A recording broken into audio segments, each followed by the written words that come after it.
મહેસાણાના 10 તાલુકામાંથી 9 તાલુકાની અંદર હાલ વરસાદી માહોલ જામ્યો છે। મોડી રાત બાદ મેઘરાજા મહેરબાન થયા અને સાર્વત્રિક મેઘમહેર સમગ્ર પંથકમાં જોવા મળી રહી છે। યાત્રાધામ બહુચરાજીમાં સૌથી વધુ વરસાદ જોવા મળ્યો છે।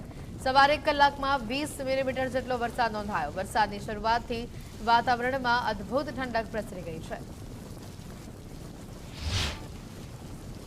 યાત્રાધામ બહુચરાજીની અંદર વહેલી સવારે 6 થી 8 માં અડધા ઇંચ જેટલો વરસાદ પડ્યો છે અને આ વરસાદની અંદર આપ જોઈ શકો છો કે જે બહુચરાજીથી સંખલપુર જવાનો જે માર્ગ છે એપીએમસીની સામેનો આ મુખ્ય રોડ છે। રોડ ઉપર પાણી ભરાયા છે। પાણી ભરાવાના કારણે અહીંથી પસાર થતા વાહન ચાલકો ભારે મુશ્કેલીનો સામનો કરી રહ્યા છે। ગ્રામ પંચાયતમાંથી નગરપાલિકા બની છે, પરંતુ આ જે પ્રી મોન્સૂન કામગીરી કરવી જોઈએ એ સ્પષ્ટપણે નથી કરી એવું દેખાઈ રહ્યું છે।